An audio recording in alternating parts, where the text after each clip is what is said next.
अस्सलामु अलैकुम। तमाम देखने वालों को दास्तान सीरीज़ में खुशामदीद। नाज़रीन, इस सीरीज़ में हम कुछ छोटे वाक़यात और दास्तानें लेकर उन्हें अपनी हकीकी ज़िंदगी के साथ जोड़ते हैं और उनसे एक सबक सीखने की भी कोशिश करते हैं। तो आइए चलते हैं आज की अपनी दास्तान की तरफ।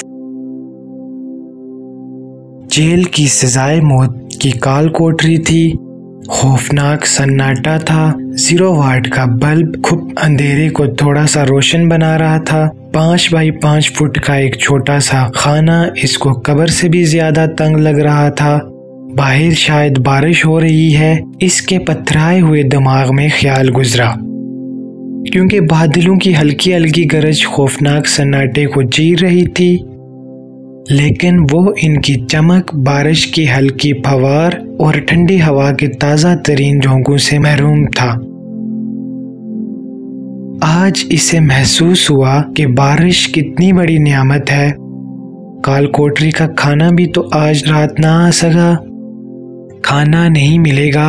आज पता नहीं क्या हुआ, शायद बारिश की वजह से गाड़ी देर से पहुंचेगी। ये आवाज जेल के संतरी की थी, जिसने फौलादी दरवाजे पर लगी छोटी सी खिड़की खोलकर इसे बता दिया और खिड़की बंद कर दी। इसको खाना ना मिलने का कोई गम नहीं था, लेकिन 5 दिन बाद एक इंसानी आवाज जो इससे मुखातिब थी, इसे सुनने की खुशी थी, क्योंकि वार्डन बगैर कुछ कहे खाना आने दरवाजे के नीचे से सरका देता था।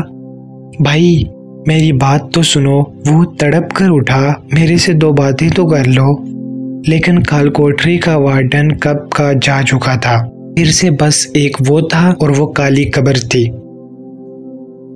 या अल्लाह, मैं सजाए मौत का मुजरिम कैसे? अपने रब से इसका एक ही सवाल था। मैंने तो तेरे बंदों पर कभी जुल्म नहीं किया था। 64 साल की उम्र का कमजोर आदमी कैसे और किसका कातिल हो सकता है? ऐ रब्बे जुल जलाल, तू जानता है मैं बेगुनाह हूँ।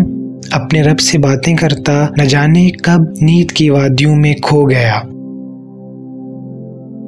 ख्वाब भी तो उसको डरावने आ रहे थे। कभी अपने आप को तख्तादार पर झूलते देखता और कभी जल्लाद को अपना चेहरा ढांपते देखता। ख्वाब में क्या देखता है कि हिंदुस्तान की तकसीम हो रही है, हिंदुओं के काफले भारत जा रहे हैं और मुसलमान पाकिस्तान आ रहे हैं। गश्तो खून की लड़ाई जारी है, लेकिन इसको कोई परवाह नहीं। कड़ियल जवान और मजबूत जिस्म का मालिक रोजाना घर से निकल पड़ता है और देखता है कि हिंदुओं की छोड़ी हुई किसी चीज को उचक ले। एक आवाज आती है, ये तेरी कमाई के दिन थे, तू चोर जो ठहरा अपने इलाके का। वो हड़बड़ा कर उठ बैठा। यूं महसूस हो रहा था जैसे आवाज बहुत करीब से आ रही है।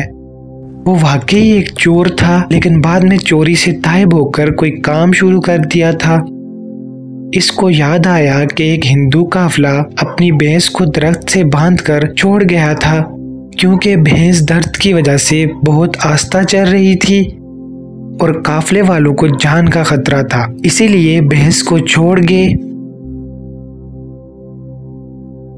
जब ये इस दरख्त तक पहुंचा तो भैंस का बच्चा हो चुका था और वो चंद घंटों का था। इसने भैंस की दरख्त से रस्सी खोली और चलता बना।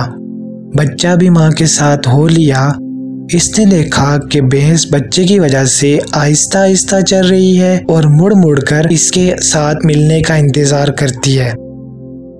चोर को भैंस बेचने की जल्दी थी और बच्चा इसमें रुकावट था।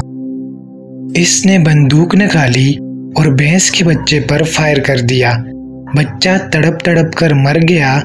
भैंस ने आसमान की तरफ सर उठाया और फिर झुका दिया। मंडी ले जाकर भैंस को बेच दिया और सस्ती सी ज़रई जमीन ले ली। खेती बाड़ी से इसके दिन भर गए। शादी हो गई, बच्चे हो गए, वक्त बहुत अच्छा गुजर रहा था कि अचानक गांव का एक बासर आदमी कत्ल हो गया और इल्जाम इस पर आ गया। کال کوٹری کا فولادی دروازہ دلخراش چڑچڑاہٹ کے ساتھ کھلا۔ اس کی سوچوں کا تسلسل یکایک ٹوٹ گیا۔ جیل سپرنٹینڈنٹ اس کی کوٹری میں داخل ہوا۔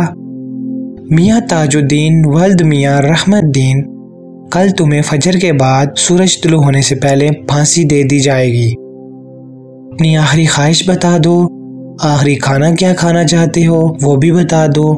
کل تہجد کے وقت وارڈن تمہیں گرم پانی کی بالٹی دے گا، آخری غسل کر لینا اور وارڈن کو اپنے وارثوں کے نام لکھوا دو جن سے تم آخری ملاقات کرنا چاہتے ہو۔ تاج دین ہکا بکا رہ گیا۔ قدرت کے انتقام کی گھڑی آن پہنچی تھی اور اس کو اس کے شکوے کا جواب بھی مل گیا تھا کہ کس طرح اس نے ایک کمزور بے کس معصوم کی جان لی تھی اور اس کی دکھی مظلوم ماں کی آج اسے تختہ دار پر لٹکا رہی تھی۔ پھر وہی خوفناک سناٹا تھا۔ 0 واٹ کا بلب کھپ اندھیرے کو تھوڑا سا روشن بنا رہا تھا۔ 5 بائی 5 فٹ کا چھوٹا سا خانہ اس کو قبر سے بھی زیادہ تنگ لگ رہا تھا۔